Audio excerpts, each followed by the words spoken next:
3 వచనాలు నేను మీకు వివరించిన తర్వాత 4 వచనంలోకి మనం వెళ్ళబోతున్నాం. హల్లెలూయా. చూడండి, ఇది రాసుకున్నటువంటి ఈ యొక్క వ్యక్తి ఎవరంటే పిల్లరా మరి యోహాను అంటే బైబిల్లో పిల్లరా మరి ఒకరిద్దరు కాదు, కనీసం 3 యోహానులు ఉన్నారు. బాప్తీసం ఇచ్చే యోహాను, ఇతడు జకరియా ఎలిజబెతుల కుమారుడు. ఆ యోహాను కాదు పిల్లరా, మరొక యోహాను ఉన్నాడు. ఆయన యేసు ప్రభు వారి యొక్క సహోదరుడని యోహాను. 3వ యోహాను అన్నాడు, ఆయన యేసు ప్రభు వారి యొక్క శిష్యుడైన యోహాను. ఇక్కడ ఇది రాస్తుంది ఎవరంటే ఆయన శిష్యుడైన యోహాను. సో ఆయన చెప్తున్న మాట ఏంటంటే యేసుక్రీస్తు తన దాసులకు కనుపరచుటకు దేవుడు ఆయనకు అనుగ్రహించిన ప్రత్యక్షత.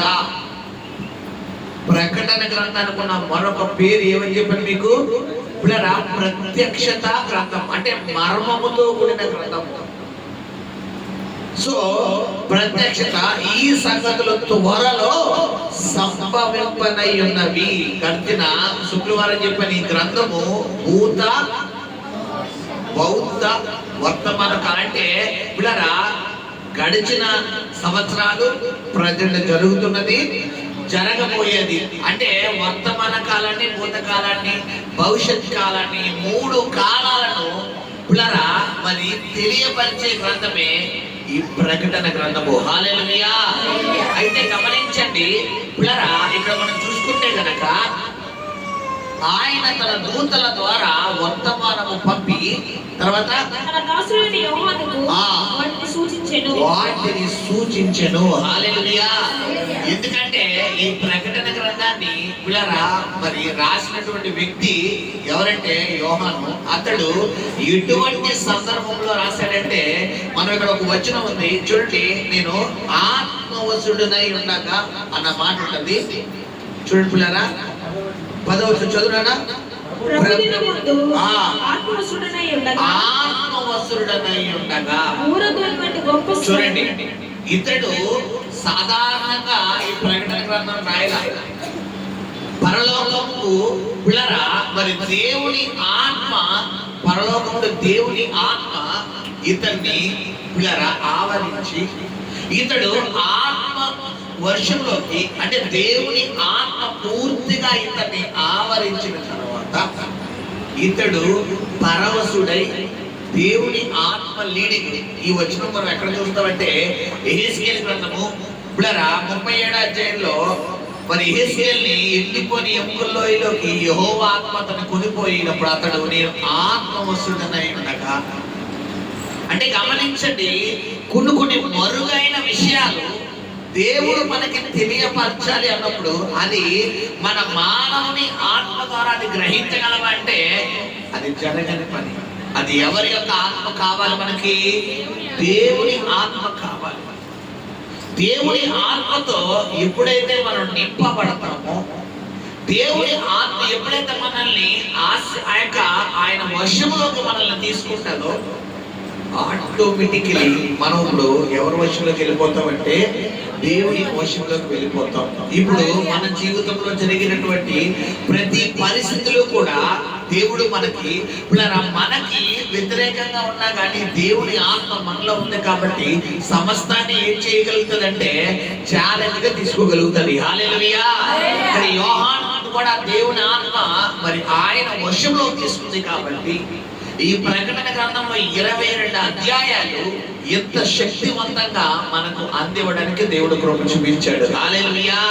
చెప్పాలంటే యోహాను గారు కామనే అలాంటి మనిషే, కానీ అతడు ఆత్మవశంలోకి వెళ్ళిపోవడం వల్ల ఇప్పుడు ఇది రాసింది ఎవరంటే ఇండైరెక్ట్ గా పరిశుద్ధాత్మ దేవుడు. డైరెక్ట్ గా మనకి ఎవరు కనబడుతున్నారు? యోహాను కనబడుతున్నారు. ఇండైరెక్ట్ గా రాసింది ఎవరు? పరిశుద్ధాత్మ దేవుడు. ఆయన నిలబడిన వాళ్ళకే యోహాను గారు, వాడుకుంటే ఎవరంటే పరిశుద్ధాత్మ దేవుడు. సో గమనించండి, ఇక్కడ అదే చెప్తున్నాడు ఏంటంటే ఈ యొక్క రాస్తున్నటువంటి ఈ వర్తమానం ఏదైతే ఉందో పిల్లలు అక్కడ దీన్ని గైకొన్న వారు 3వ వచనం చదువునా? సమయం సమీపించుచున్నది కనుక ఈ ప్రవచన వాక్యములు చదువువాడును వాటిని విని కైకొను వారును. ఇక్కడ 3 పదాలు మనకు ఉపయోగపడుతుంది, మనకి కనబడుతున్నాయి. మొట్టమొదటిగా ఈ యొక్క మొట్టమొదటి మాట ఏంటంటే వీటిని చదువు వాడును. ఈ వాక్యము కొంతమందికి చదువు రాదు, మేము చదువుకోలేదు మాస్టర్ గారు, అలాంటి వారికి వీటిని వినువారును.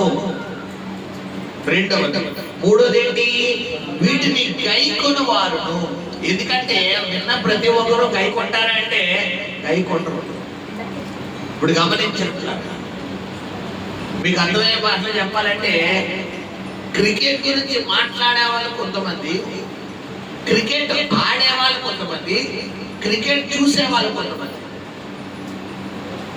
స్కోర్ ఎత్తే బాల్ ఇప్పుడు కానీ స్కోర్ ఎత్తే భలే ఉంటుండ్రా మాట్లాడతారు. ఇలా క్రికెట్ అలా అక్కడ ఏ బాల్ ఆ బాల్ నిజంగా అదే పిచ్ లో ఆ బ్యాట్ పిచ్చుకు పట్టుకుంటే వీళ్ళు 4 కాదు కదా, ఇలా అకౌంట్ అయిపోతారు. కానీ వీళ్ళు ఇంటి దగ్గర కూర్చొని టీవీ చూస్తూ ఒక్క 4 వెళ్ళిపోయాడు. వీళ్ళని అదే పిచ్ లో అదే గ్రౌండ్ లో అదే బ్యాట్స్మెన్ స్థానంలో ఇలా పెట్టేవనుకోండి, ఆడు 90 కొట్టాడు. వీళ్ళు పక్కన 0 తీసి ఎంత కొడతారు? 9 కొడతారు. ఎందుకంటే చెప్పడం చాలా ఈజీ, ఆడటం కష్టం. గ్రౌండ్ లోకి వెళ్ళి నిలబడి, ఎందుకంటే అక్కడ రియల్ గా ఆడే బాల్ మనలాంటి బాల్ కాదు. ఏ బాల్ అవి? Cork ball. ఆ బాల్ కనుక మనిషి తలకి తగిలిందా స్పాట్ అండి అయిపోయినట్టే. అలాంటి బాల్ మన ఇంట్లో ఆడుకున్నట్టుగా పిల్లలు రబ్బర్ బంతులు ప్లాస్టిక్ బంతులు ఉండవు అక్కడ. కార్క్ బాల్, ఆ బాల్ వచ్చే స్పీడ్ ఏదైతే ఉందో ఆ స్పీడ్ బాల్ ని పిల్లరా మనం కొట్టే విధానం చాలా శక్తివంతంగా ఉంటుంది. ఇక్కడ అదే చెప్తున్నాడు ఏంటంటే ఈ ప్రవచన గ్రంథాన్ని చదువువారును, వాటిని వినువారును, వాటిని గైకొను వారును 3 భాగాలు కనపడుతున్నాయి.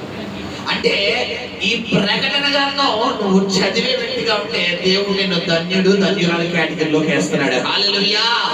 ఒకవేళ ఈ వాక్యం వినే వ్యక్తిగా ఉంటే దేవుడు నిన్ను ధన్యురాల కేటగిరీలో వేస్తున్నాడు. హల్లెలూయా. ఈ 2 కాదు, వీటిని ఆచరణలో పెడుతున్నాడు పాస్టర్ గారు.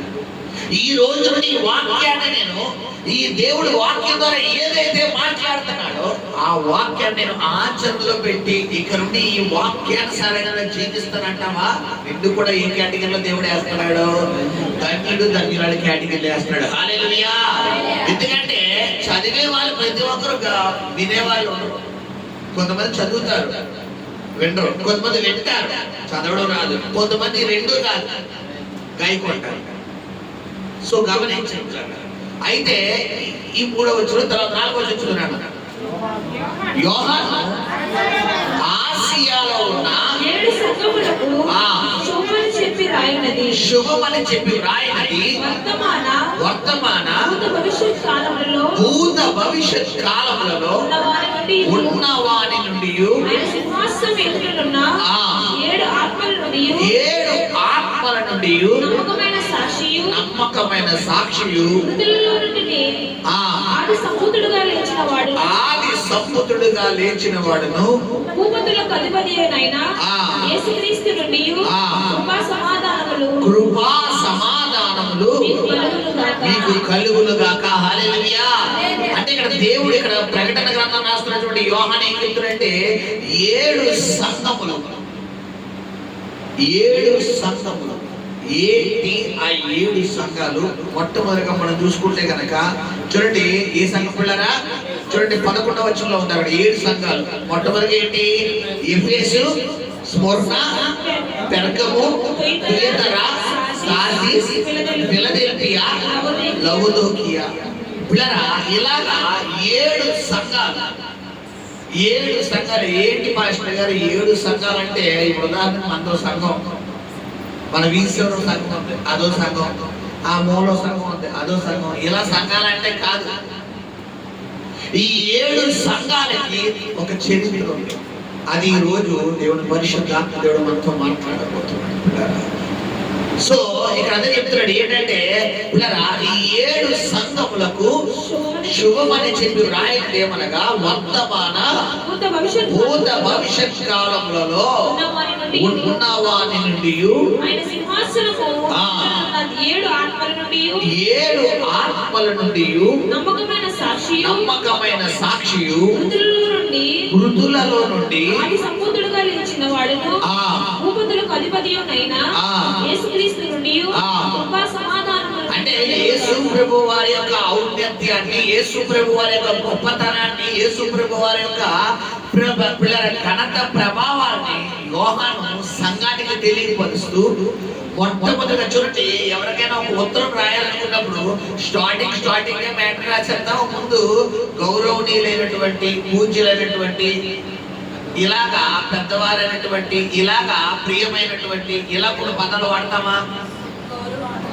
అదే ముందు ఏదో ఒక పదం, గౌరవనీయులైన, ప్రియమైన, పూజ్యులైన, ఇలా పదాలు వాడతాం కదా. అలాగే ఈ ప్రకటన గ్రంథాన్ని రాస్తున్నప్పుడు దేవుడి యొక్క పేరుని, ఖ్యాతిని ఇక్కడ తెలియపరుస్తున్నాడు. ఆయన ఏమై ఉన్నాడు, ఆయన భూత వర్తమాన కాలంలో ఏమై ఉన్నాడు, ఆయన మహిమా స్వరూపుడై ఉన్నాడు, ఆయన కీర్తి ప్రభావాలు ఏమై ఉన్నాయి, పిల్లరా ఆయన ఖ్యాతి ఏమైంది, ఇలాగ ప్రతి ఒక్కటి మరి యోహాను తెలియపరుస్తూ ఇక్కడ ఆ యొక్క మాటలు రాస్తూ మనకు చెప్తున్నాడు. 6వ వచనం చదువుతున్నాడు. మనలను ప్రేమించుచు మన రక్తము వలన మన పాపముల నుండి మనల్ని విడిపించిన వారికి మహిమయు ప్రభావమును యుగయుగములు కలుగును గాక.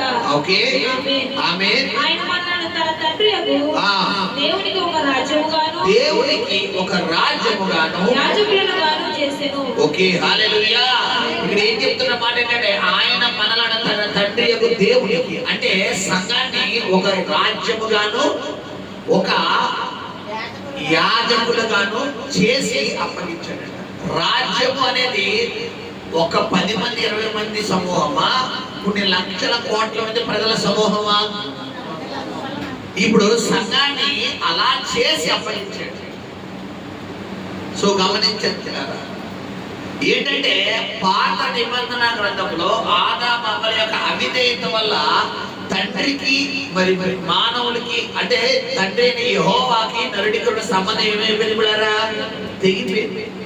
అయితే ఆ తెగిపోయిన సంబంధాన్ని యేసు ప్రభు వారు కడపటి ఆదాముగా, రెండవ ఆదాముగా మళ్ళా ఈ లోకానికి వచ్చి, ఏ అవిధేయత ద్వారా అయితే సంఘము, అంటే పిల్లరా మానవునికి ఉన్న సంబంధం తెగిపోయిందో, యేసు ప్రభు వారు మరి విధేయత కలిగి, ఏ పాపము ద్వారా అయితే సంఘము, అంటే మానవునికి దేవుడికి ఉన్న సంబంధం తెగిపోయిందో, అదే పాపానికి అగైనెస్ట్ గా పరిశుద్ధత కలిగి, పిల్లరా ఏ నరుడు నుండి అయితే మరి పాపం పుట్టిందో, అదే నరుడు నుండి స్త్రీ పురుషుల కలయిక లేకుండా కన్య మరియ గర్భమందు యేసు ప్రభు వారు పరిశుద్ధాత్మ ద్వారా గర్భము ధరించి ఆయన జన్మించి, పిల్లరా ఈ లోకానికి వచ్చినటువంటి మరి పుణ్యాత్ముడుగా, ఏ పాపము లేనటువంటి పరిశుద్ధుడుగా ఆయన ఈ లోకానికి వచ్చి తెగిపోయినటువంటి సంబంధాన్ని మరలా తండ్రికి ఒక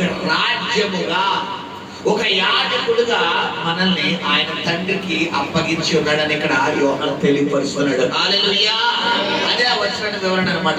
చదువుకుంటున్నాడు. ఇదిగో ఆయన మేఘారుడై వచ్చుచున్నాడు, ప్రతి నేత్రము ఆయనను చూచెను. హల్లెలూయా. చూడండి, మేఘారుడై అన్న మాటకు అర్థం ఏంటంటే మేఘములు పై అని. మేఘారుడై అన్న మాటకి ఏంటంటే పిల్లరా అర్థం, మేఘములపై అంటే, మేఘములపై అంటే ఈ మేఘాలు ఎక్కడ ఉండబోతున్నాయి? ఆకాశం. అంటే పిల్లరా ఆకాశ మహాకాశాలు పట్టజాలడ దేవుడు ఈ మేఘములను ఆయన కాల కింద ధరించి మేఘములపై ఆయన పిల్లరా వచ్చున్నాడని ఇక్కడ మనకి అంటే ఇది దేన్ని తెలియపరుస్తుందంటే ఆయన రెండవ రాకడ గురించి ఇదంతా మనకి సిద్ధపరుస్తున్నాడు. హల్లెలూయా.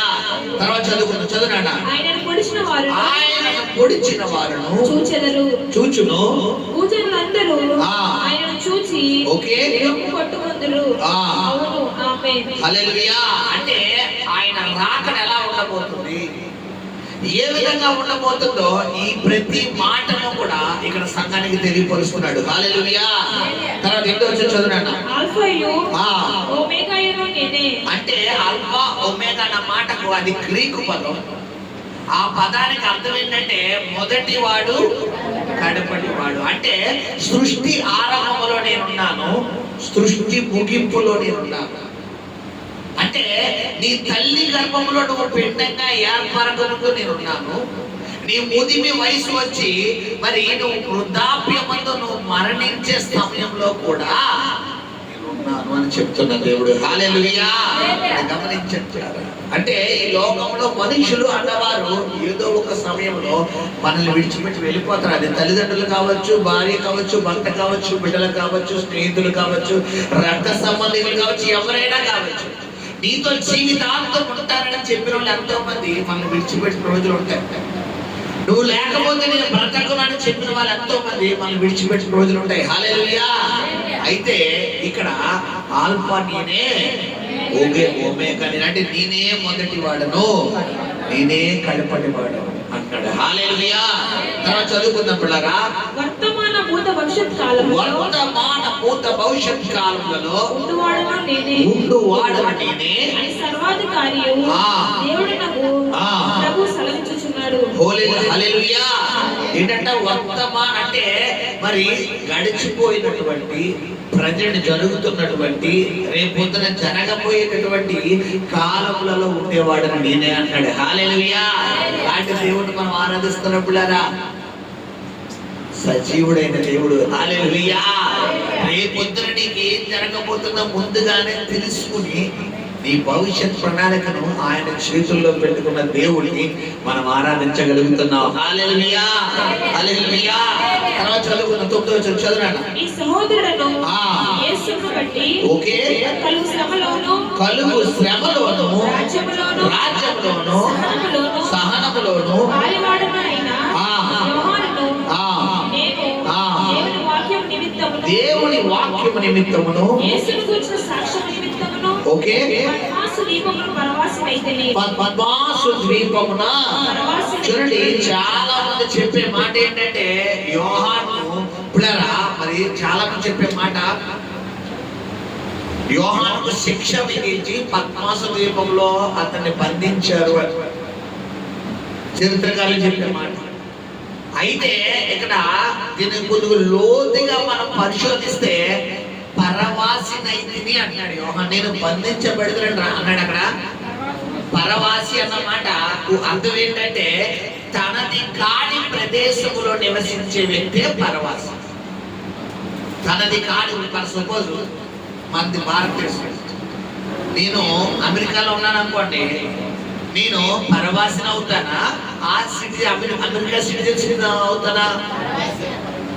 పరదేశం అంటే పరదేశం వేరు, పరవాసి అంటే నా దేశం కాని వ్యక్తి నేను. అంటే ఇప్పుడు అక్కడ ఎన్ని సంవత్సరాలు ఉన్నా నేను అక్కడ పరవాసినే కదా. ఇప్పుడు నేను ఇంగ్లాండ్కి వెళ్తే అక్కడ భారతీయుని అవుతానా, పరవాసిని అవుతానా? పరవాసి అవునా కదా. అలాగే అమెరికన్స్ మన ఇండియాకి వస్తే ఎన్ఆర్ఐ అంటారు కదా. ఇప్పుడరా వారు ఎన్ఆర్ఐ అవుతారా, లేదనుకుంటే మన భారతీయులు అవుతారా? ఎన్ఆర్ఐ అవునా కదా. సో గమనించండి. అలాగే ఇప్పుడు ఈ యోహానంట పద్మాసు ద్వీపంలోకి నేను పరవాసినైతిని అంటే ఈ యోహాను ఆ పద్మాసు ద్వీపాన్ని ఎలాగా రిసీవ్ చేసుకుంటున్నాడు అంటే, నేను ఈ ప్రకటన గ్రంథము రాయడానికి దేవుడు నన్ను ఇక్కడ నడిపించాడు అని. హల్లెలూయా. మొన్నటి దినాన్ని మీకు తెలియపరిచిన శుక్రవారం ఆ పద్మాసు ద్వీపం ఎలాంటిదో అని. పిల్లరా, ఈ మధ్యధరా సముద్రంలో ఎన్ని కిలోమీటర్లు? 70 కిలోమీటర్ల దూరంలో పిల్లరా ఈ పద్మాసు ద్వీపము అనే ఒక దీవి ఉంది. అక్కడ చుట్టూ మనుషులు ఎవరు ఉంటారు. ఇప్పుడైతే చాలా మంది ఉంటారు. ఆ రోజుల్లో అయితే గనక పిల్లరా క్రీస్తు శకం 90వ శతాబ్దం. క్రీస్తు శకం ఇప్పుడు మనం ఎంత ఉన్నాం? క్రీస్తు శకం 2025 అంటే ఇది ఎప్పుడు రచించబడింది? క్రీస్తు శకం పిల్లరా 85 నుండి 90, 80 నుండి 90 సంవత్సరంలో మధ్యలో ఇది రాయబడింది. మరి ఈ యొక్క అటువంటి సమయంలో ఈ పద్మాసు ద్వీపంలో 2 సంవత్సరాలు ఒంటరిగా నిలబడ్డాడు. చుట్టూ సముద్రం మధ్యలో దీవి. ఆ దీవిలో యోహాను వదిలి చనిపోయాడు. మరి ఆ రోజుల్లో పెట్టేటటువంటి చిత్రహింసల్లోకెల్లా అంటే శిక్షల్లోకెల్లా ఒక శిక్ష ఏంటంటే ఇది కూడా ఒక శిక్ష. అంటే ఆ రోమా చక్రవర్తి ఎవరైతే డ్యూమిటియన్ అనే పిల్లరా ఆ చక్రవర్తి ఉన్నాడో ఆ చక్రవర్తి ఈ యొక్క పిల్లరా యోహానుకి విధించిన శిక్ష ఏంటంటే ఇదే. కానీ ఇది యోహాను శిక్షగా తీసుకున్నాడా, దేవుడు తనకిచ్చిన ఒక అవకాశంగా తీసుకున్నాడా? ఈ రోజు నిన్ను కొన్ని శ్రమల గుండా దేవుడు నడిపిస్తుంటే నీవు దాన్ని శిక్షగా తీసుకుంటున్నావా, అనుభవంగా తీసుకుంటున్నావా? కరెక్ట్గా చెప్పాలి. నాకు ఎందుకు వచ్చిన బాబు ఈ శ్రమ అంటున్నావా? ఈ శ్రమ నా జీవితంలో రావడం వల్ల నేను దేవుడికి దగ్గర అయ్యానంటున్నావా? కరెక్ట్గా చెప్పాలంటే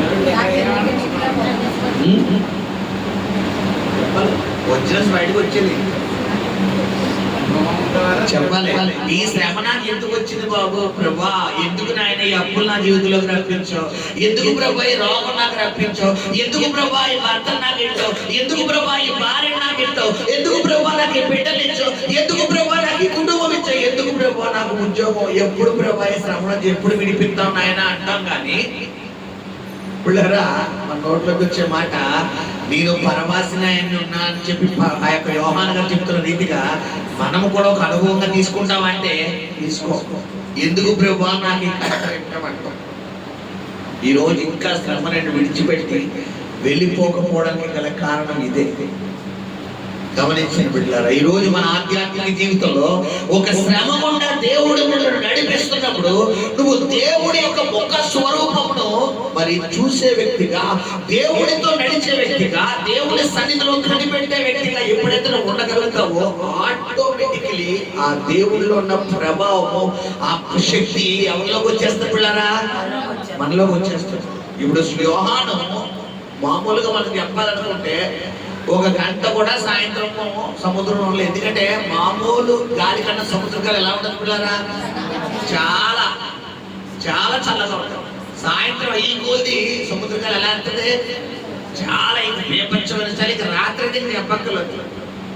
ఇక భయంకరమైన కెరటాల హోరు, ఆ శబ్దం, చుట్టూ సముద్రం కెరటాలు, చుట్టూ ఆ గాలి, మధ్యలో సముద్రంలో మధ్యలో ఆ దీవిలో ఉన్నాడు యోహాను గారు. ఇప్పుడు అలాంటి టైంలో ఎవరైనా నేను ఎప్పుడు బయటికి వెళ్ళిపోతాను యేసయ్యా అని అక్కడ మోకాలు వేసినట్టు ప్రార్థన చేస్తారా? లేని పక్షాన నన్ను ఇక్కడ తీసుకొచ్చిన నీ చింతన ఏంటయ్యా అని అడుగుతామా? కరెక్ట్గా చెప్పండి. నన్ను ఎప్పుడు తీసుకెళ్ళిపోతావు నాయన?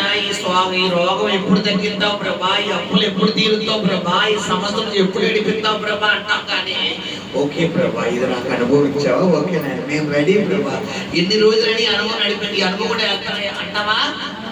యోహాను అంటున్నాడు, పరవాసిన అయితే అంటాడు. ఆ మాటకు అర్థం అదే. గమనించిన పిల్లరా, హల్లెలూయా హల్లెలూయా. సో ఈ విధంగా యోహాను మరి ఆ మాటలు రాస్తున్న చదువుకుందాం. ప్రభు దినమందు ఊరధ్వని వంటి గొప్ప స్వరము నీవు చూచుచున్నది పుస్తకములో రాసి Ephesus, Smyrna, Pergamum, Thyatira, Sardis, Philadelphia, Laodicea అను 7 సంఘములకు పంపమని చెప్పుట నా వెనుక వింటిని. హల్లెలూయా. ఇప్పుడు నేను మీకు చెప్పిన రీతిగా మన వీధిలో ఈ సంఘం ఒకటి, పక్క బీచ్ చివర ఒకటి, ఆ మూల ఒకటి, ఈ మూల ఒకటి ఉన్న సంఘాలుగా కాదు. ఆ రోజుల్లో ఉండే సంఘాలు. ఇక్కడ నుంచి హిస్టరీ స్టార్ట్ అవుతుంది. శ్రద్ధగా మీ దగ్గర పెన్ను, పేపర్, పుస్తకం ఏమైనా ఉందన్న వాళ్ళు సబ్జెక్ట్ రాసుకోండి. హల్లెలూయా. ఇప్పుడు దాకా బైబిల్ ఉన్న వచనాలు మనం స్థిరపరచుకున్నాం, చదివి ఉన్నాను. ఇక్కడ నుంచి హిస్టరీ స్టార్ట్ అవుతుంది. అసలు ఎఫెసు సంఘం యొక్క చరిత్ర ఏంటి, స్ముర్న సంఘం యొక్క చరిత్ర ఏంటి, పెర్గము సంఘం యొక్క చరిత్ర ఏంటి, సార్దీస్ సంఘం యొక్క చరిత్ర ఏంటి, ఫిలదెల్ఫియా, లవదోకియా, పిల్లరా ఇలాగా 7 సంఘాల యొక్క చరిత్ర ఏంటి, మరి వాటికి మధ్య డిస్టెన్స్ ఏంటో నేను మీకు తెలియపరచబోతున్నాను. శ్రద్ధగా ఆలకిద్దాం. హల్లెలూయా హల్లెలూయా. చూడండి, ఒక వ్యక్తి అంటే యోహాను గారు పద్మాసు దీపం నుండి పిల్లరా అతడు మరి ఆ యొక్క ఎఫెసు అనే సంఘమునకు అతడు బయలుదేరి వెళ్ళాలి అంటే అక్కడ మిలేట్ అనే ఒక ప్రాంతం. మిలేట్ ఎబ్రేరమా మిలేట్ అనే ఒక ప్రాంతం ఉంది. ఆ ప్రాంతం నుండి ఎఫెసు సంఘానికి అతడు వెళ్ళాలనుకుంటే పిల్లరా ఆ రోజుల్లో 73 కిలోమీటర్లు. ఎన్ని కిలోమీటర్లు పిల్లరా? 73 కిలోమీటర్లు. అంటే మిలేట్ నుండి పిల్లరా పద్మాసు నుండి మిలేట్కు 56 కిలోమీటర్లు. మిలేట్ నుండి పిల్లరా ఎఫెసుకి 73 కిలోమీటర్లు. అంటే మధ్యలో వేరియేషన్ ఎన్ని కిలోమీటర్లు?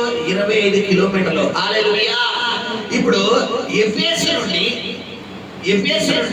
పిల్లరా మనం చూసుకుంటే స్ముర్నాకి ఎన్ని కిలోమీటర్లు అంటే 35 కిలోమీటర్లు. ఎఫెసు నుండి స్ముర్నా సంఘానికి ఎన్ని కిలోమీటర్లు? 35 కిలోమీటర్లు. హల్లెలూయా. స్ముర్నా నుండి పిల్లరా పెర్గముకు 45 కిలోమీటర్లు. స్ముర్నా నుండి పెర్గముకు అన్ని కిలోమీటర్లే 45 కిలోమీటర్లు. హల్లెలూయా. పెర్గము నుండి పిల్లలు మనం చూసుకుంటే తుయతరాకి 40 కిలోమీటర్లు. పెర్గము నుండి తుయతరాకి 40 కిలోమీటర్లు. తుయతరా నుండి సార్ది సంఘానికి మరి చూసుకుంటే 30 కిలోమీటర్లు. తుయతరా నుండి సార్ది సంఘానికి తీసుకుంటే ఎన్ని కిలోమీటర్లు? 30 కిలోమీటర్లు. సార్దీస్ నుండి ఫిలదెల్ఫియా సంఘానికి తీసుకుంటే 45 కిలోమీటర్లు. ఇక్కడికి ఎన్ని సంఘాలు అయినాయి? 6 సంఘాలు అయినాయి. హల్లెలూయా. ఫిలదెల్ఫియా నుండి పిల్లరా మళ్ళా లవదోకియా సంఘానికి వస్తే కనుక ఇప్పుడు 90 కిలోమీటర్లు. అంటే ఎలా వస్తుందంటే ఒక సి ఆకారంలో వస్తుంది. ఇప్పుడు ఫర్ సపోజ్ చూడండి, ఒక సి మనం క్యాపిటల్ ఏబిసిలో ఒక సి ఆకారం తీసుకుంటే లవదోకియా సంఘానికి చివరి పెడితే ఎఫెసు సంఘం పైన. అంటే ఈ ఎఫెసు సంఘానికి లవదోకియా సంఘానికి మధ్యలో డిస్టెన్స్ 90 కిలోమీటర్లు. ఈ మధ్యలో ఉంటుంది. ఇప్పుడు గమనించుంటున్నారు, ఇదంతా ఆ రోజుల్లో కాలిబాటన వెళ్ళి ఒక వ్యక్తి అతడే యోహాను ఒక పత్రికను 7 కాపీలు చేసి 7 సంఘాలకు దేవుడిచ్చిన మాటను ఇచ్చొచ్చాడు. చెప్పండి, దేవుడి సువార్త కష్టమా? చాలా కష్టమా? సులభమా? చాలా కష్టం. ఇప్పుడు మనం ఇక్కడి నుంచి ఒక అడుగు బండి లేదు, ఆటో లేదు, నడిచి వెళ్దామంటే నడిసా బండి లేదుగా ఎలా వెళ్ళాలి? అయ్యి బాబా అక్కడ రోజు సంఘం అంతా నడిచి వెళ్తే ఈ వారానికి ఆగిపోతారు. చెప్పండి, మనం ఏమంటాం? బండి లేదు, నడిచి వెళ్ళాలా? అమ్మ మెట్లు ఎక్కాలా? అమ్మ అంత దూరం వెళ్ళాలా అంటాం. ఇప్పుడు యోహాను గారు అలా తన శరీరాన్ని సొంత పెట్టుకునే వ్యక్తి అయితే ఈరోజు ఈ ప్రకటన గ్రంథం మన చేతికి వచ్చేది అయితే వచ్చింది కాదు పెట్టారా? హల్లెలూయా, హల్లెలూయా. ఇలాగా పిల్లరా మరి ఈ ప్రకటన గ్రంథాన్ని మరి ఈ 7 సంఘాలకి ఈ యొక్క పత్రికను 7 భాగాల కింద 7 పిల్లల కాపీస్ తీసుకొచ్చి మరి అప్పగించడం జరిగింది. హల్లెలూయా. అయితే చరిత్రకారులు చెప్తున్నటువంటి విషయం ఏంటంటే దీన్ని 2 ప్రాముఖ్యమైనటువంటి పిల్లల మరి ఈ యొక్క 7 పత్రికల గురించి 2 ప్రాముఖ్యమైనటువంటి వాదనలు మరి చరిత్ర గ్రంథాల్లో మనకు వినబడుతున్నాయి. 2 ప్రాముఖ్యమైనటువంటి వాదనలు. అందులో మొట్టమొదటి వాదన ఏంటంటే పిల్లరా ఈ ప్రకటన గ్రంథం ఎప్పుడు రాయబడిందని చెప్పి నేను మీకు క్రీస్తు శకం 90వ శతాబ్దం 80 నుండి 90 సంవత్సరాల మధ్యలో రాయబడింది. ప్రజెంట్ ఎంత అంటే 2025 నుంచి లెస్ చేసి 90 సంవత్సరం అంటే ఆల్మోస్ట్ ఎంత వస్తుందంటే 1935. అంటే 1935 సంవత్సరాల క్రితమే ఈ ప్రకటన గ్రంథాన్ని దేవుడు రచిస్తే ఇప్పటికీ ప్రకటన గ్రంథం చదివితే ఎవరితో మాట్లాడినట్టు దేవుడు మాట మనతో మాట్లాడినట్టు. హల్లెలూయా. అందుకే దీనికి పెట్టిన పేరేంటంటే భూత భౌత భవిష్యత్. అంటే భూత వర్తమాన కాలాన్ని సైతం భవిష్యత్ గ్రంథాలు. ఇది నువ్వు చదువుతున్నప్పుడు నీతో మాట్లాడుతున్న గ్రంథం, నిన్ను బలపరిచే గ్రంథం, నేను హెచ్చరించే గ్రంథం. హల్లెలూయా. అందుకు కాను పిల్లరా మరి దీన్ని పిరియాడికల్ గ్రంథం అన్నారు. పిరియాడికల్ అంటే ఒక కాలమునకు సంబంధించిన గ్రంథము. రెండవది ఇది పర్సనల్ గ్రంథం, అంటే ఇది వ్యక్తిగత గ్రంథం. అంటే ఒక వ్యక్తి యొక్క జీవితానికి ఒక అతని యొక్క అతని జీవితము ఏ విధంగా జీవించాలి దానికి మూడవది ఒక సంఘమునకు సంబంధించిన గ్రంథముగా దీన్ని మరి రాయించినట్టుగా మనకు కనబడుతుంది. హల్లెలూయా. రెండు పాయింట్లు చెప్పినట్టు మొట్టమొదటి పిరియాడికల్ అంటే ఒక కాలమునకు సంబంధించిన గ్రంథం అని కొంతమంది ప్రముఖులు దీన్ని పిల్లరా ప్రచురిస్తే, రెండోది ఏ గ్రంథం చెప్పారు మీకు? పర్సనల్ అంటే వ్యక్తిగత జీవితానికి సంబంధించిన గ్రంథము. హల్లెలూయా. సో ఇక్కడ మనకి 7 సంఘాలు మరి చెప్పడం జరిగింది. ఈ 7 సంఘాల చరిత్రను మీ ముందుకు నేను తీసుకురావాలని ఆశపడుతున్నాను. మొట్టమొదటి సంఘం ఏమిటిరా? ఎఫెసు సంఘము. హల్లెలూయా. ఎఫెసు సంఘము. ఈ ఎఫెసు సంఘము క్రీస్తు శకం 30వ శతాబ్దం నుండి క్రీస్తు శకం 100వ శతాబ్దం వరకు కూడా ఈ ఎఫెసు సంఘము మరి మనకి చరిత్ర పుటాల్లో కనబడుతుంది. హల్లెలూయా. క్రీస్తు శకం 30వ శతాబ్దం నుండి క్రీస్తు శకం 100వ శతాబ్దం వరకు కూడా పిల్లరా ఈ యొక్క ఎఫెసు సంఘాన్ని మనకి దేవుడు చూపిస్తున్నాడు. హల్లెలూయా. మరి ఈ యొక్క 100వ సంవత్సరము వరకు కూడా మరి ఇది సాగింది కాబట్టి దీనికి పెట్టిన పేరు ఏంటంటే తొలి ప్రేమ. ఏ సంఘం ఇది? తొలి ప్రేమ మరిచిపోయిన సంఘం. ఎందుకు తొలి ప్రేమ మర్చిపోయిన సంఘము అని నేను చెప్తున్నానంటే పిల్లరా క్రీస్తు శకం మరి 30వ సంవత్సరం వరకు 33.5 సంవత్సరాలు ఎవరు ఉన్నారంటే యేసు ప్రభువు ఉన్నారు. ఆయన 30 సంవత్సరాలు ఆయన జీవించి 33.5 సంవత్సరాలు సేవ చేశాడు. 33.5 సంవత్సరం ఆయన శిలువ మరణం పొందినట్టుగా బైబిల్ లేఖనాల్లో మనం చూసుకుంటున్నాము. హల్లెలూయా. సో క్రీస్తు శకం 30వ సంవత్సరంలో స్టార్ట్ అయినటువంటి పరిచర్య క్రీస్తు శకం 100వ సంవత్సరం వరకు పిల్లరా హ్యాపీగానే వెళ్ళింది. అయితే మరి ఈ 33.5 సంవత్సరాల తర్వాత మరి ఏర్పడినటువంటి సంఘం ఏదైతే ఉందో మరి ఆదిమ సంఘం, అపోస్తుల సంఘము కాలక్రమేణా వాళ్ళు పిల్లరా ఉన్నంత వరకు సంఘం చాలా విస్తరించింది. అయితే వాళ్ళు ఎప్పుడైతే చనిపోయారో, ఉదాహరణకు మీకు అర్థమయ్యే భాష చెప్పాలంటే, నేను ఈ సంఘాన్ని ఇప్పుడు జాషువా జనరేషన్ అనే సంఘాన్ని నేను కట్టాను కాబట్టి దీని గురించి భారం ఎవరికి ఉంటుంది? నాకు ఉంటుంది. ఇప్పుడు నాతో పాటు సమానంగా హవీలా ఉంది కాబట్టి ఆటోమేటిక్లీ హవీలా చిన్నప్పటి నుంచి కూడా ఈ సంఘ భారాన్ని నా బాధ్యత అంతా చూస్తుంది కాబట్టి రేపు పొద్దున నా దాంట్లో ఉన్నంత కొద్ది గొప్ప భారం కూడా ఎవరికి ఉంటుంది? హవీలాకు ప్యారేజ్ అయిన తర్వాత, హవీలాకు పిల్లలు పుట్టిన తర్వాత వారికి ఇదే భారం ఉండదంటే ఉండకూడదు. కానీ సంఘం నడుస్తుంది. ఎందుకంటే హవీలా వాళ్ళ పిల్లలకి ఏం చెప్తుందంటే, మా నాన్నగారు ఆ రోజుల్లో అలా సేవ చేసేవారు, ఇలా పరిచయం చేసేవారు అని హవీలా చెప్తారు. ఇప్పుడు హవీలా పుట్టిన పిల్లలు ఎవరైతే ఉన్నారో వారు పిల్లరా మరి ఈ సంఘాన్ని పరిచయం ఈ రోజు భారంగా చేస్తున్న పరిచర్య, కోవిడ్ పరిచయం కావచ్చు, రాత్రి 2-3 అయిపోతుంది, పడుకోవడానికి చాలా టైట్ అయిపోతుంది. ఒకసారి విశ్వాసులు ఎప్పుడు ఫోన్ చేస్తే అప్పుడు ఫోన్ రెస్పాండ్ అవ్వాలి. చాలా భారంతో బాధ్యతతో ఉన్న పరిచర్య. ఒక్కోసారి టైంకి ఆహారం ఉండదు, ఒక్కోసారి ఎండలో వెళ్ళాల్సి వస్తుంది, ఒకసారి వర్షంలో. మొన్న 7 వారాల కూటం రాయుడు పాకలో కూటను ఒప్పుకున్నాను. మొన్న గంట 2 నెలల క్రితం, 1 నెల 15 రోజుల క్రితం మధ్యాహ్నం కూడా ఖచ్చితంగా వర్షం వచ్చి చూసేవారు కదా. సాయంత్రం 3-4 అయితే బీభత్సమైన వర్షం. కరెక్ట్గా నేను కూటకి వెళ్ళే టైం అదే. అందులో 7 వారాల కూటంలో 4 వారాలు కూడా తడుచుకుంటానే వెళ్ళి అక్కడికి వెళ్ళాక టవల్ చూసుకుని ఆ తడి బట్టలతోనే వాక్యం బోధించి తిరిగి వచ్చే రోజులు. అంటే సేవకుడికి సుఖం ఉండదు. ఎనీ టైం ఎండలోనే అలాగే వెళ్ళే రోజులు ఉన్నాయి, వర్షంలోనే అలా వెళ్తాం. రేపు వచ్చే డిసెంబర్ నెలలో చలిలో కూడా అలాగే వెళ్ళాలి. సో గమనించండి, ఇప్పుడు నాకున్న ఆ భారము నాతో చిన్న బిడ్డగా ఎదుగుతుంది కాబట్టి హవీలా కూడా ఉంటుంది. హవీలా తర్వాత వచ్చే జనరేషన్కి ఉంటుందో ఉండదో చెప్పలేదు. ఎందుకంటే వీరు పిల్లరా చూసి అంటే చెప్పితే విన్నవారు కానీ స్ట్రైట్ గా చూసిన వాళ్ళు కాదు. అంటే ఎఫెసు సంఘము క్రీస్తు శకం 30వ సంవత్సరంలో ఏర్పడి 100వ సంవత్సరంలో అది క్లోజ్ అవుతుంది. ఈ సంఘములో ఉన్నటువంటి మరి ఒక మైనస్ ఏంటంటే తొలి ప్రేమను మరిచిపోయిన సంఘము. హల్లెలూయా. అదే చెప్తున్నాడు అపోస్తలుడు యోహాను ప్రకటన గ్రంథం 2వ అధ్యాయంలో అక్కడ చూడండి చెప్తున్న మాట ఏంటంటే, చదువురండి అది 3వ వచనం.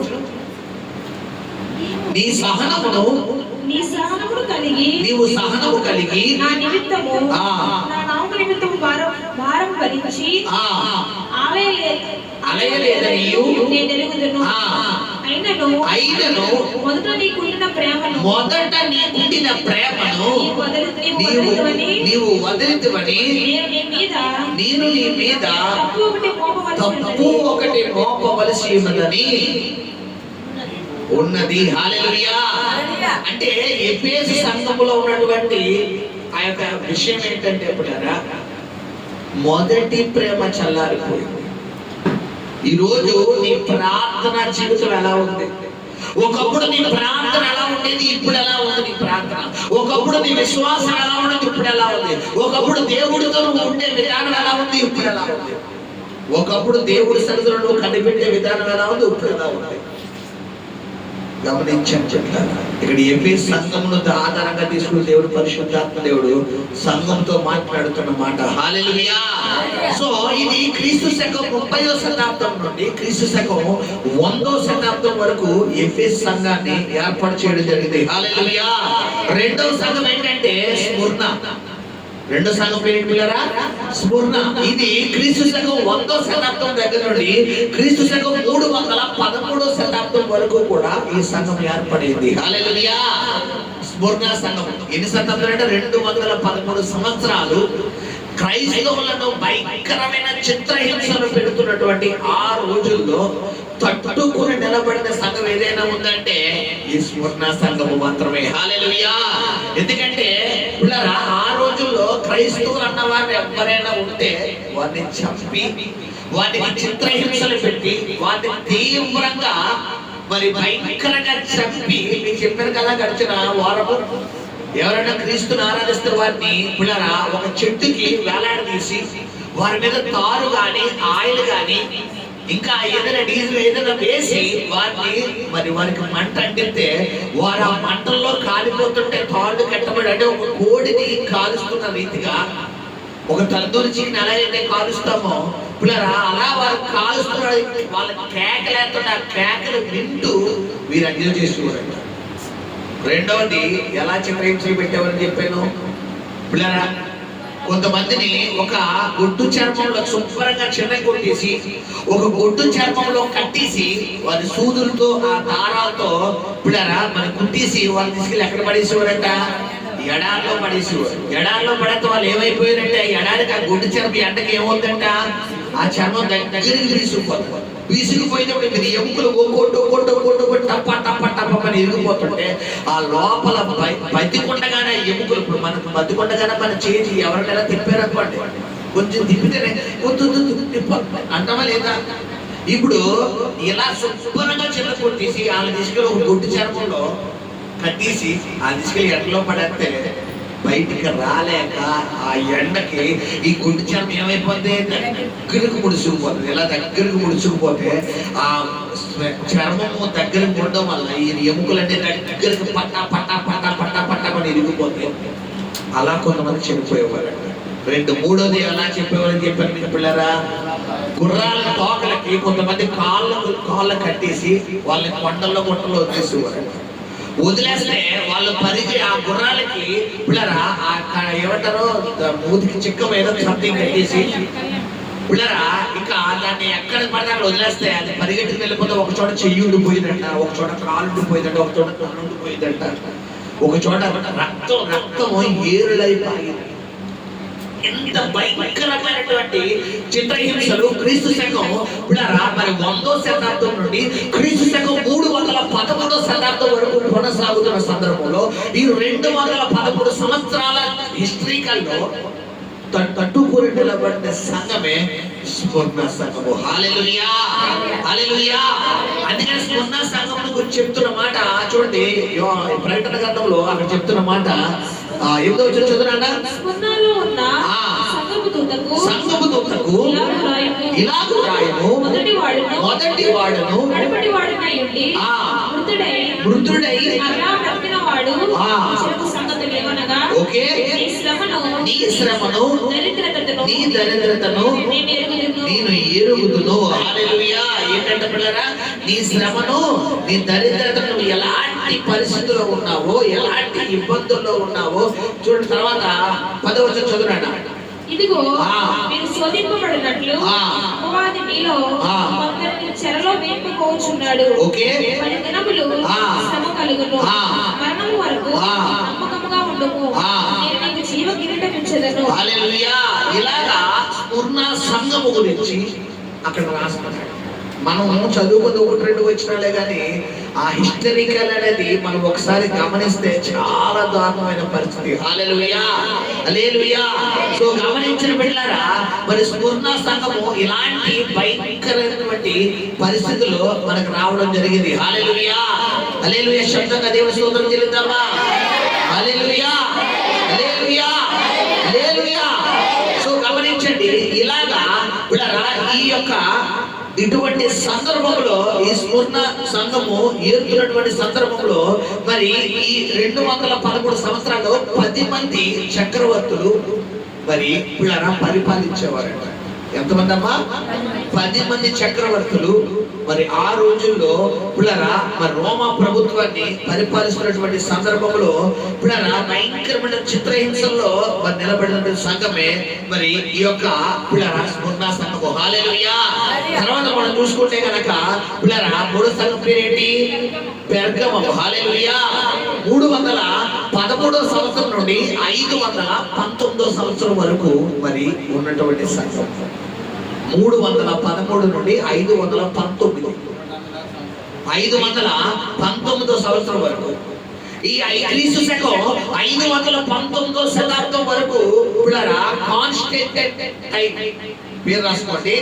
కాన్స్టంటైన్ అనే ఒక చక్రవర్తి ఆ రోజుల్లో ఈ 10 మంది చక్రవర్తులు అని చెప్పాను కదా, ఈ 10 మంది చక్రవర్తుల్లో ఈ కాన్స్టంటైన్ అనే ఈ చక్రవర్తి మరి పిల్లరా ఆ రోజుల్లో రోమా ప్రభుత్వాన్ని పరిపాలిస్తున్నటువంటి సందర్భంలో ఇతనికి దేవుడు ఒక కళ ఇచ్చాడంట. యేసు ప్రభు వారి తన కల్లోకి వచ్చి ఇతను ఒక కళ ఇచ్చి, నా పేరు మీద అంటే క్రీష్ అంటే సిఆర్ అనే ఒక గుర్తు మీద అనే ఒక గుర్తును నువ్వు క్రియేట్ చేసి ఈ గుర్తును పెట్టుకుని నువ్వు యుద్ధానికి వెళ్ళు, నీ యుద్ధంలో నేను విజయాన్ని ఇస్తానని అతనికి కల్లో చెప్పడం వల్ల పిల్లరా మరి ఆ రోజుల్లో ఇతడు ఆ గుర్తును ఉపయోగించి యుద్ధాలు చేస్తే యుద్ధంలో విజయాలు వచ్చేట. హల్లెలూయా. అలాగా మరి ఒక పక్కన సంఘము చిత్రహింసలు పడి క్రిస్టియనే లేకుండా పోతాది కదా అనుకుని స్ఫురణ సంఘము 200వ క్రీస్తు శకం 100వ శతాబ్దం నుండి 313వ శతాబ్దం వరకు 213 సంవత్సరాల భయంకరమైన చిత్రహింసలు పడిన ఈ సందర్భంలో దేవుడు కాన్స్టంటైన్ ని దేవుడు నిలుపుకున్నాడు. హల్లెలూయా. అలా 311 నుంచి 519వ శతాబ్దం వరకు ఈ కాన్స్టంటైన్ అనే చక్రవర్తి మరి పిల్లరా మరి క్రైస్తవ్యమే లేకుండా చేసేద్దాం అనుకునే ఆ రోజుల్లో క్రైస్తవ్యం అనేది అది కూడా ఒక మతము అనేది ఒక చట్టాన్ని అంటే చట్టపరంగా క్రిస్టియన్ ని ఒప్పుకున్న రాజంట. హల్లెలూయా. అయితే ఇతడు చేసేది తక్కువే కానీ ఇతని తల్లి హెలెన్ అనే ఇతనికి తల్లి ఉన్నారంట. ఇతని తల్లి గారి పేరేంట హెలెన్ అనే ఇతని తల్లి, నా కుమారుడికి జీసస్ ఎంత విజయాలు ఇస్తున్నాడు కాబట్టి నేను ఖచ్చితంగా ఈ జీసస్ ఎక్కడైతే జన్మించాడో ఆ ప్రాంతానికి వెళ్తానని మరి యెరూషలేము ప్రాంతానికి వెళ్ళి ఈ తల్లికి ఉన్నటువంటి పిల్లల అధికారాన్ని బట్టి అంటే కుమారుడు ఇప్పుడు ఫర్ సపోజ్ మరి చంద్రబాబు నాయుడు గారు ఉన్నారు, జగన్ గారు ఉన్నారు, ఆయన తల్లి గారి పేరేంటి? విజయమ్మ గారు. ఇప్పుడు జగన్ గారికి ఎంత వెయిట్ ఉండదో ఆటోమేటిక్లీ ఆయన తల్లి గారు కూడా అదే వెయిట్ ఉండదా లేదా? అవునా కాదా? ఇప్పుడు చంద్రబాబు నాయుడు గారికి ఎంత వెయిట్ ఉందో లోకేష్ గారికి అదే వెయిట్ ఉండదా ఉండదా? ఎందుకంటే సీఎం గారు కొడుకంటే ఆల్మోస్ట్ సీఎం గారు చెప్పినట్టే, పేరు సీఎం కాదు కానీ సీఎం గారు కొడుకంటే ఇంకా సీఎం గారు చెప్పినట్టు. అవునా కాదా? అలాగే కాన్స్టంటైన్ అనే ఈ చక్రవర్తి చెప్పేటటువంటి మరి ఏదైతే ఇతనికి ఉన్న రైట్స్ బట్టి ఈ హెలెన్ అనే ఈమె తల్లి కూడా పిల్లరా ఆ యొక్క అధికారాన్ని తీసుకుని తినకున్న అధికారాన్ని బట్టి తినకున్న ధనాన్ని బట్టి మరి యేసు ప్రభు వారు పుట్టినటువంటి బెత్లెహేం అనే ప్రాంతంలో అక్కడ చూసి, ఉదాహరణకు ఇక్కడ యేసు ప్రభు పుట్టాడా, అయితే ఇక్కడ ఒక పెద్ద చర్చి కట్టేస్తారు. అలాగే పిల్లరా, ఉదాహరణకు ఇక్కడ యేసు ప్రభు వారు 5 రొట్టెలు 2 చేపలు 5,000 మందికి పంచిపెట్టారా, ఇక్కడ ఒక చర్చి. ఇక్కడ యేసు ప్రభు వారు కొరడాలతో కొట్టబడ్డాడా, ఇక్కడ ఒక చర్చి. ఇక్కడ యేసు ప్రభు వారు యాయన కుమార్తె చనిపోయిన అమ్మాయిని లేపాడా, అక్కడ ఒక చర్చి. ఇలాగా పిల్లరా, ఆ యెరూషలేములో 1 కాదు 2 కాదు కొన్ని 100 చర్చిలు కట్టేసిందంట. హల్లెలూయా. అలాగా మరి ఇప్పుడు మన హోలీ ల్యాండ్ టూర్కి వెళ్తే పిల్లరా, మరి ఎక్కడా కనబడే చర్చిలు ఎక్కడ ఉంటాయంటే పిల్లరా, బెత్లెహేంలో యెరూషలేములో కనబడతాయి. హల్లెలూయా. అయితే అలాగా మరి ఈ కాన్స్టంటైన్ అనే ఆమె తల్లి, అతని తల్లి ఎవరైతే హెలెన్ ఉన్నారో ఆమె అనేక సంఘాలు కట్టి పిల్లరా, క్రీస్తు శకం మరి 320వ సంవత్సరంలో అనేక చర్చిలు కట్టించడం జరిగింది. హల్లెలూయా. ఈ విధంగా ఈమె ఎలా చేస్తే ఈ కాన్స్టంటైన్ అనే వ్యక్తి ఏంటంటే ఆదివారమును పిల్లరా 320వ సంవత్సరంలో ఆదివారం సెలవు దినముగా ప్రకటించారు. ఈ రోజు ఆదివారం మనం ఆరాధన చేసుకుంటామంటే ఎప్పుడు చెప్తానుకుంటారు, ఇది 320 సంవత్సరం అంటే దాదాపు 1900 పిల్లలు ఎన్ని సంవత్సరాలు, 1700 సంవత్సరాల క్రితమే ఈ ఆదివారం ఆరాధన స్టార్ట్ అయింది. హల్లెలూయా. గమనించండి పిల్లలు, డిసెంబర్ 25 పిల్లరా క్రిస్మస్ దినంగా, క్రీస్తు జన్మదినంగా రోమా యొక్క క్యాలెండర్, రోమేనియన్ పిల్లరా ఆ క్యాలెండర్ ప్రకారము మరి డిసెంబర్ 25 క్రిస్మస్ దినంగా ఆ రోజుల్లో ఏర్పాటు చేయడం జరిగింది. హల్లెలూయా.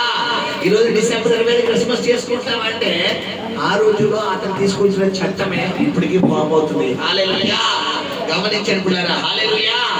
ఇలాగా పిల్లరా మరి ఆ రోజుల్లో ఇతను తీసుకొచ్చినట్టు ఇతను చేసిన మరొక పని ఏంటంటే, మరి ఈ క్రీస్తే యేసు ప్రభువే ఇతనికి విజయాన్ని ఇచ్చాడు కాబట్టి, యేసు ప్రభు వారే ఇంత అధికార స్థానంలో నిలబెట్టాడు కాబట్టి క్రిస్టియన్స్ లోకి ఎవరైనా వస్తే వారికి ఉచితంగా రాయితీలు ఇస్తాం. రాయితీలు అంటే తెలుసు కదా మీకు, చెప్పాలి. ఉదాహరణకు రాయితీలు అంటే తెలీదా? ఉదాహరణకు మీరు డాక్టర్ డబ్బులు తీసుకున్నారు పిల్లరా, చంద్రబాబు గవర్నమెంట్ వస్తే మేము రాయితీ చేస్తామంట. రాయితీ అంటే ఏంటి? రాయితీ అంటే పన్ను కాదు, తగ్గించడానికి కొట్టాడు. మీ డాక్టర్ డబ్బులు కొట్టేస్తాం, మీ బ్యాంక్ అప్పు కొట్టేస్తాం, ఇంకా రాయితీ చేస్తామంట. రాయితీ అంటే ఏంటంటే ఇంకా కొట్టివేయడం, ఇంకా గవర్నమెంటే మీ తరపున డబ్బు ఇచ్చేద్దాలి, ఇక మీరు రూపాయి ఇవ్వక్కర్లేదు.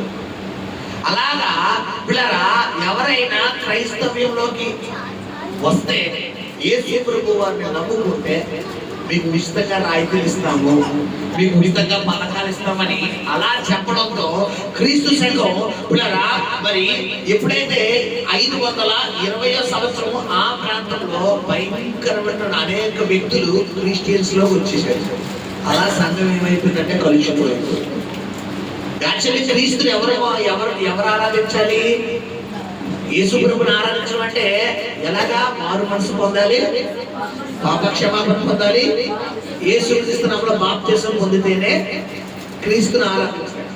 కానీ ఈ కాన్స్టంటైన్ అనే వ్యక్తి ఎలాగైనా ఈ ప్రపంచమంతా క్రైస్తవ ప్రపంచంగా మార్చేయాలని అతడు తను ఒక నిర్ణయం తీసుకుని ప్రజలందరినీ డబ్బు ఆశించి డబ్బు వైపు తిప్పి పిల్లరా ఏం చేశారంటే, మనం చూసుకుంటే కనుక పిల్లరా మరి రాయితీలు అనేవి ఏర్పాటు చేసి ప్రజలందరినీ కూడా క్రైస్తవ్యంలోకి నడిపిద్దామని ఇలాగా సంఘాన్ని కలుషితం చేసేసాడు. హల్లెలూయా. హల్లెలూయా. ఇలాంటి సమయంలో ఇది ఎప్పుడు, ఇది ఎన్నో సంఘం? ఇది మూడో సంఘం. హల్లెలూయా. ఇది తుయతర సంఘం. మూడోది ఏంటి? పెరగం సంఘం. నాలుగోది ఏంటి పిల్లరా? తుయతర సంఘము. హల్లెలూయా. తుయతర సంఘము 5 క్రీస్తు సంఘం 519వ శతాబ్దం నుండి 1517వ సంవత్సరం వరకు కూడా దాదాపు 1000 సంవత్సరాలు అనేక మంది పోపులు పిల్లరా మరి ఆ రోజుల్లో సంఘాన్ని ఏరడం జరిగింది. క్రీస్తు శకం 519వ శతాబ్దం నుండి క్రీస్తు శకం 1517వ శతాబ్దం వరకు కూడా ఆ రోజుల్లో సంఘాన్ని ఏరడం, అంటే దాదాపు 1000 సంవత్సరాలు 10 రకాల పోపులు పిల్లరా అనేక మంది పోపులు వాడడం జరిగింది. అందులో ఒక ప్రాముఖ్యమైనటువంటి పోపుని నేను మేము ముందుకు తీసుకురావాలని ఆశపడుతున్నా. ఆయన పేరు ఇన్నోసెంట్. ఇన్నోసెంట్ ఆ పదానికి అర్థం మనకు తెలుసు. ఇన్నోసెంట్ అంటే ఏంటి? అమాయకుడు. ఇతని పేరే అమాయకుడు, కానీ ఈడంత దౌర్భాగ్యంగా ఎవరూ లేరండి. ఎందుకంటే ఇతడు తీసుకొచ్చిన చట్టాలు, ఇతడు చేసిన మార్పులు అంత భయంకరమైనటువంటి క్రైస్తవ్యాన్ని పూర్తిగా హతమార్చేటటువంటి మరి భయంకరమైన చట్టాలు ఆ రోజుల్లో ఇతడు తీసుకురావడం జరిగింది. హల్లెలూయా, హల్లెలూయా, హల్లెలూయా. సరే, ఇలా తుయతైరా సంఘము క్రీస్తు సంఘం 519 నుండి పిల్లరా క్రీస్తు సంఘం 1517 దశాబ్దంలో ఈ సంఘాన్ని మరి ఏర్పడడం జరిగింది. అయితే ఈ ఇన్నోసెంట్ అనే వ్యక్తి ఒక భయంకరమైన దుర్మార్గపు పన్నాగానే పన్నాడంటారు. ఏంటి అంటే ఈ బైబిల్ ఉండడం వల్ల ప్రజలు ఎవరో మన మాట వినడం లేదు. కాబట్టి ప్రజల చేతుల నుంచి ఏం లాగేసుకోవాలి? ఈ బైబిల్ లాగేసుకోవాలని చెప్పి ఒక చట్టాన్ని ప్రవేశపెట్టి ఏంటంటే బైబిల్ చదివేవాడు మంచి కులానికి చెందినవాడై ఉండాలి, బైబిల్ చదివేవాడు చదువుకున్నవాడై ఉండాలి, బైబిల్ చదివేవాడు జ్ఞానం కలిగిన వ్యక్తి అయి ఉండాలి, బైబిల్ చదివే వ్యక్తికి ఒక యోగ్యత ఉండాలి, ఒక అర్హత ఉండాలి అని పిల్లరా ఆ రోజుల్లో బైబిల్ అన్నది ఎవరి చేతుల్లో లేకుండా అందరి చేతుల్లోంచి ఈ ఇన్నోసెంట్ అనే ఈ పోపు బైబిల్ అందరి దగ్గర నుంచి తీసేసుకుని దాచేసాడు. ఇప్పుడు బైబిల్ ఎవరి దగ్గర ఉంటే ఆడేవాడు. ఆ బైబిల్ ఎవరి దగ్గర ఉంది? ఇన్నోసెంట్ అనే రాజు దగ్గర తప్ప ఇంకెవరి దగ్గర లేదు. ఇప్పుడు అతని దగ్గర బైబిల్ ఉంది కాబట్టి ఇప్పుడు ఇతడు ఏం చెబితే అదే చరిత్ర. అవునా కాదా? ఇతని దగ్గర బైబిల్ ఉంది కాబట్టి ఇతను ఏం చెప్తే అదే చెల్లించాలి. అలాగా ఆ రోజుల్లో ఇతను ఓటుగా క్రియేట్ చేసినటువంటి చట్టం ఏంటంటే మీలో ఎవడైనా పాపం చేస్తే వాడు వచ్చి నాకు చెప్పాలి. ఇప్పుడు ఇదే తంతు ఆర్సీఎం బ్యాచ్ నడుతుంది. తెలుసా మీకు? రోమన్ క్యాథలిక్ చర్చిలో ఉన్న పద్ధతి ఏంటో తెలుసా మీకు? ఎవడన్నా పాపం చేస్తే వెళ్ళి ఎవరి చెవిలో చెప్పాలి తెలుసా మీకు? పోపు చెవిలో చెప్పాలి. దేవుడి దగ్గర మొదలుపెట్టడం కాదు పిల్లలు. అలాగా పోపు చెవిలో చెప్పాలి. ఒకవేళ వాడు దొంగతనం చేశాడే అనుకోండి, 1,00,000 రూపాయలు దొంగతనం చేస్తే 1,00,000 రూపాయలు దొంగతనం చేసా కదా, 10,000 కట్టు, 10,000 కట్టు, నీకు ఒక పత్రం ఇస్తాను. వ్యభిచారం చేసావా? ఎంతమంది చేసావు? ఇతరులతోనా? సరే అయితే 20,000 కట్టు, నీకు విముక్తి. నరహత్య చేశానండి, నరహత్య చేసావా? 1,00,000 రూపాయలు కట్టు. ఇలాగా పిల్లరా ప్రతి పాపాన్ని దేంతో టాలీ చేశారంటే డబ్బుతో టాలీ చేశారు. అలా డబ్బుతో టాలీ చేసి పిల్లరా అతడు తీసుకున్న ఆ డబ్బు కట్టినందుకు గాను అతడు ఒక పత్రం ఇస్తాడు.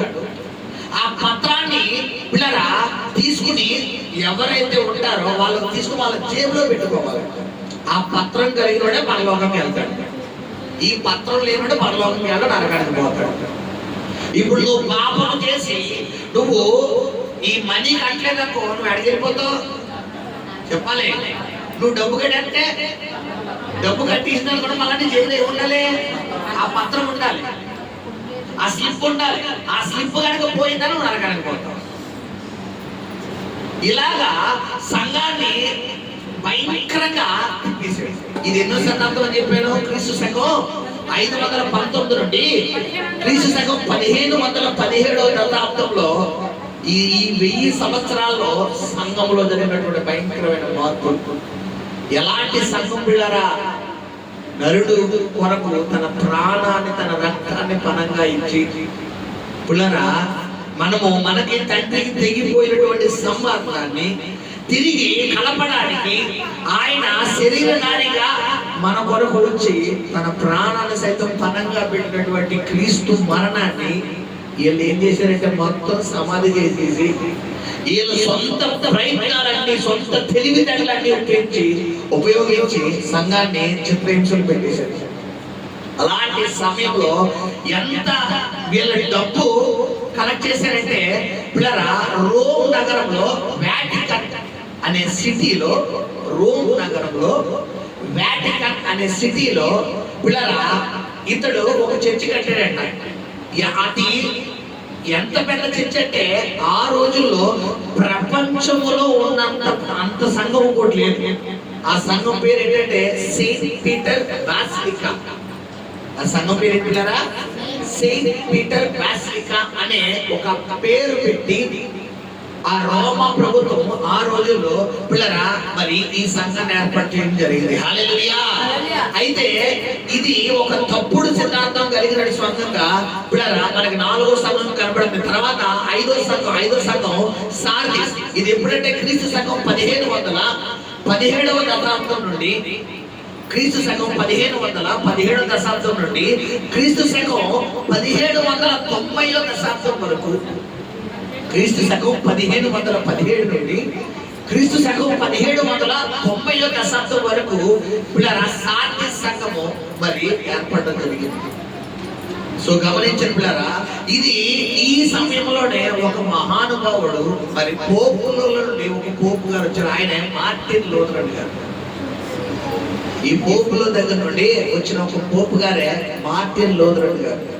ఆ మార్టిన్ లూథరన్ గారు పిల్లరా ఈ ధర్మశాస్త్ర గ్రంథాన్ని చదువుతూ బైబిల్లో ఉన్నటువంటి ఈ యొక్క ఒరిజినల్ బైబిల్ గ్రంథాన్ని చదివి ఇది ఇలా రాయి ఉంది కదా, మరి ఎందుకు పోపు వాళ్ళ చెవిలో చెప్పాలి, డబ్బుతో ఎందుకు లింక్ చేస్తారు అంటే ఏదో జరుగుతుందని చెప్పి ప్రజలందరికీ కూడా పిల్లరా ఈ ధర్మశాస్త్ర గ్రంథాన్ని బయటికి రావడానికి సహాయపడ్డాడు. హల్లెలూయా, హల్లెలూయా.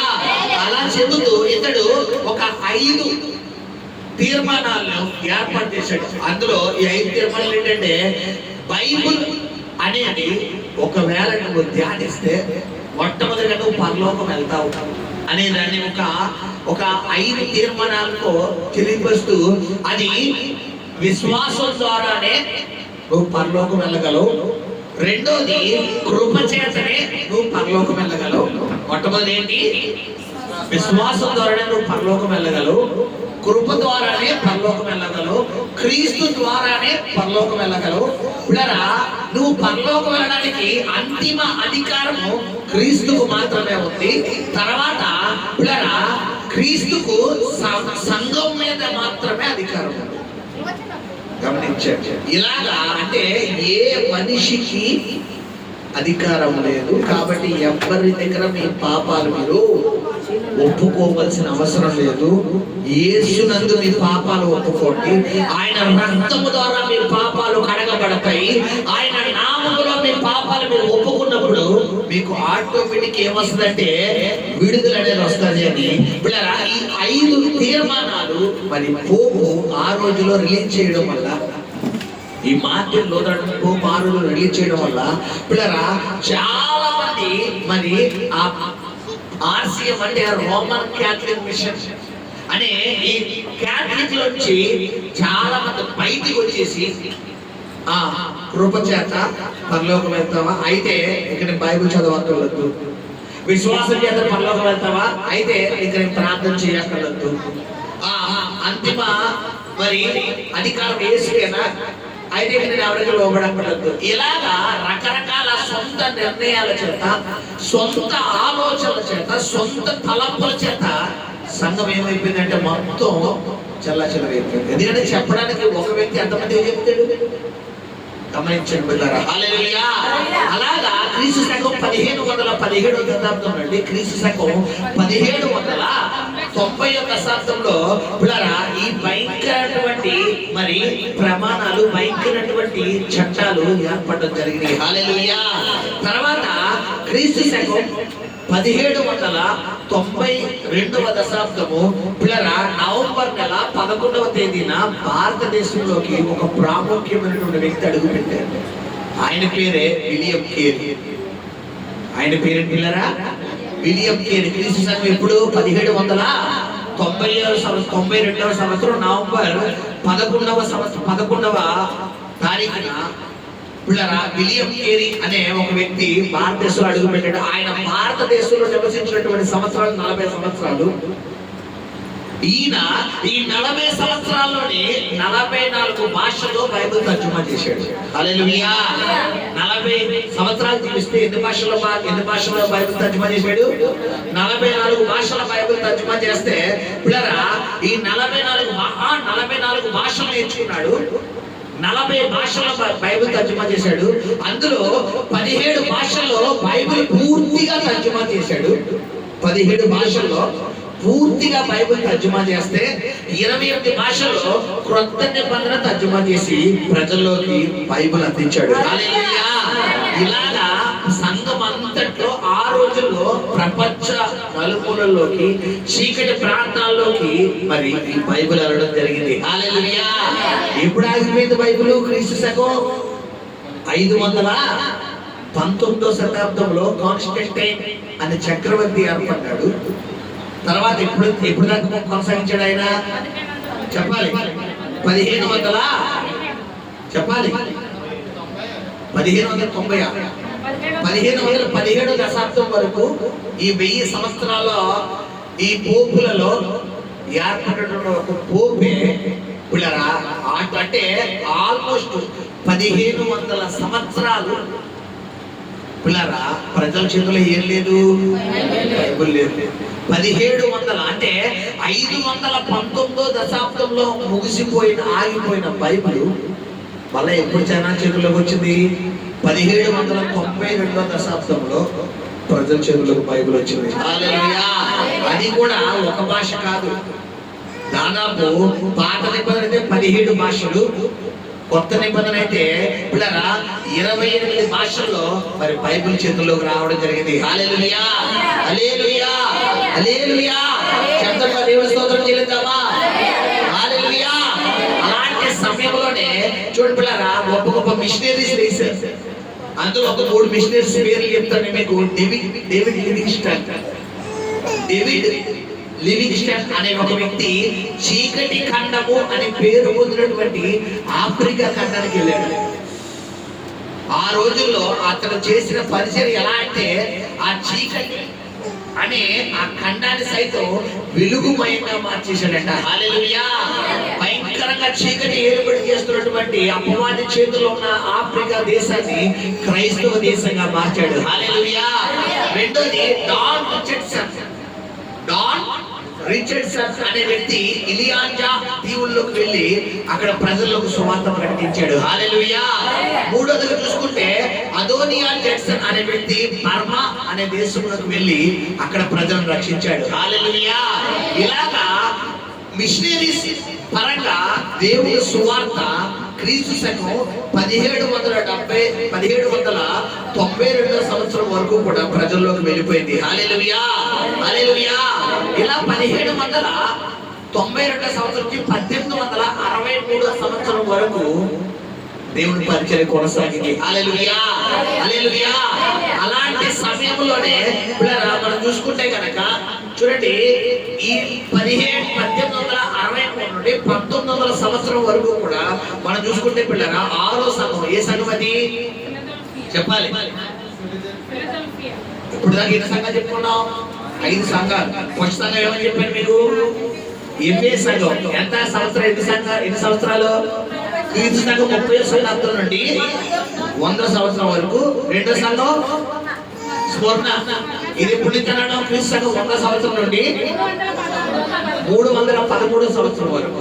తర్వాత పెరగం ఎప్పటి నుంచి అన్నాడు?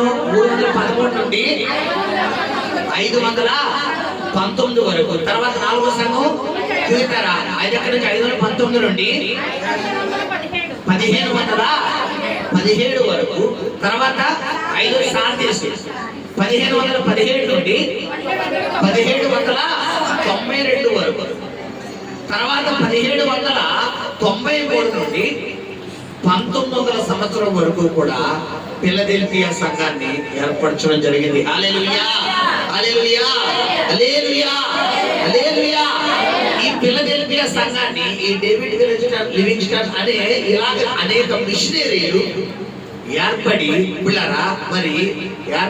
ఆ రోజుల్లో ప్రజలకు సువార్త ఏర్పడడం జరిగింది. హల్లెలూయా.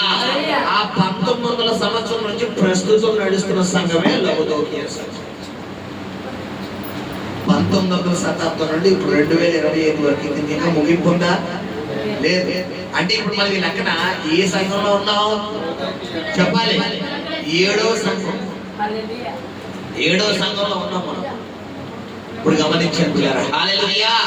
ఇది హిస్టరికల్. ఇప్పుడు వచ్చే వారం ఎఫెసు సంఘాన్ని దేవుడు ఆ రోజుల్లో ఎఫెసు సంఘము ఈ క్రీస్తు సంఘం 30వ శతాబ్దం నుండి 100వ శతాబ్దం వరకు ఎలాంటి పరిచర్య సాగింది, ఎందుకు ఎఫెసు సంఘానికి దేవుడు ఆ లెటర్ రాశాడు, ఎందుకు పెర్గమం సంఘానికి ఆ లెటర్ రాశాడు, ఎందుకు సార్దీస్ సంఘానికి ఆ లెటర్ రాశాడు, ఎందుకు తుయతైరా సంఘానికి ఆ లెటర్ రాశాడు, ఎందుకు ఫిలదెల్ఫియా, ఎందుకు లవదోకియా సంఘానికి ఆ లెటర్ రాశాడు, ఎందుకు స్ముర్నా సంఘానికి ఆ లెటర్ రాశాడు. ఆ రోజుల్లో సంఘము పడ్డటువంటి మరి ఆ యొక్క ఆసక్తి ఏంటి, ఆ శ్రమలు ఏంటి, అన్నింటినీ కూడా వచ్చే వారం మనం చూడబోతున్నాం. హల్లెలూయా. 7 సంఘాలకు యోహాను ఈ యొక్క మాటలు చెప్పడం జరిగింది. ఎందుకంటే నేను మీకు మొన్న చెప్పాను, మిగతా 65 గ్రంథాలు ధ్యానించడం వేరు, ప్రకటన గ్రంథం వేరు. ఎందుకంటే ఈ ప్రకటన గ్రంథం నువ్వు ధ్యానించాలంటే నువ్వు నీ జ్ఞానం కలిగి ఉంటే కుదరదు, నీ మైండ్కి పని చెప్పాలి. అందుకని పౌలు ఏమైనా ఆత్మ చెబుతున్న, యోహాను ఏమైనా ఆత్మ చెబుతున్న మాట. అందరికీ సబ్జెక్ట్ అర్థం కాదు. బాబు ఏంటారు బాబు, ఈ 17 సంవత్సరాలు ఏంటి, ఈ 9 సంవత్సరాలు ఏంటారు బాబు, నాకేమర్థం, వీళ్ళకి అర్థం కాదు. ఎవరికి అర్థమవుతుంది?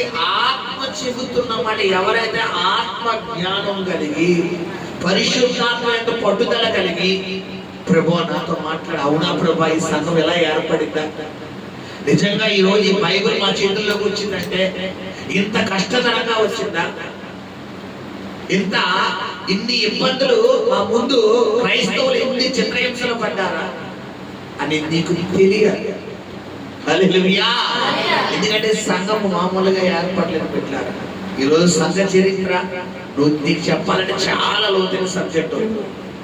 అయితే అన్ని చెప్పడానికి ఇప్పుడు సమయం కుదరదు కాబట్టి నేను మీకు జస్ట్ హెడ్లైన్స్ ఇచ్చుకుంటా పోయాను, గమనించాను పెట్టారు. సో ఇలాగా 7 సంఘాలకు పౌలు మరి లెటర్స్ రాస్తూ, క్షమించండి యోహాను లెటర్స్ రాస్తూ పిల్లరా మరి సంఘాన్ని బలపరుచుకుంటూ వచ్చాడు. హల్లెలూయా. మరి ఈరోజు దేవుడు నీతో మాట్లాడుతున్న మాట ఏంటంటే, మనం ఏ సంఘంలో ఉన్నామన్నాను? లవదోకియా సంఘంలో గమనించండి. అంటే ప్రస్తుత లవదోకియా సంఘ పరిస్థితి ఏంటంటే పిల్లరా, ఏసీ ఉంటే వస్తాం, తర్వాత ఫ్యాన్ ఉంటే వస్తాం, కుర్చీలు ఉంటే వస్తాం, భోజనాలు అయితే వస్తాం. ప్రస్తుత సంఘం పాస్టర్ గారు తిట్టకూడదు, గట్టిగా గసరకూడదు, గట్టిగా మాట్లాడకూడదు. పిల్లరా, ప్రస్తుత సంఘం గట్టి ఇది ఇలా మరి లవదోకియా, ఇది స్మరణ, పెర్గము. ఆ రోజుల్లో సంఘం చెప్పాలి మామూలు బాధలా, మామూలు హింసలా? చెప్పండి అమ్మా, ఎలాంటి కఠినమైన హింసలు, కఠినమైన శోధనలు గుండా వెళ్ళింది గమనించండి. సో ఈ 7 సంఘాలలో దేవుడు పిల్లరా ఒక్కొక్క సంఘానికి ఒక్కొక్క విధంగా చెప్పుకుంటూ వచ్చాడు. అది జస్ట్ చిన్న మాట చెప్పి ముగించి నేను ముగించి ప్రార్థన చేయబోతున్నాను. ఏంటంటే ఈ 7 సంఘాలు దేవుడు 3 భాగాలుగా విభజించాడు. 3 భాగాలుగా విభజించాడు. ఆ 3 భాగాలు ఏంటంటే, ఈ 7 సంఘాల్లో ఏ తప్పిదము లేని సంఘాలు 2, ఏ తప్పిదము లేని సంఘాలు 2, పిల్లరా పూర్తిగా కలుషితమైపోయిన సంఘం పిల్లరా 3, పూర్తిగా కలుషితమైపోయిన సంఘాలు 3. ఇంకేంటైనా ఇప్పటికి 5. పిల్లరా మరి అటు తప్పు ఇటు ఒప్పు ఉన్న సంఘాలు 2. మొత్తం ఎన్ని సంఘాలు? 7 సంఘాలు. అవి 7 ఏంటో వచ్చే వారం మీకు వివరించబోతున్నాను. అందరూ కళ్ళు మూసుకొని ప్రార్థన చేస్తారు. పరిశుద్ధ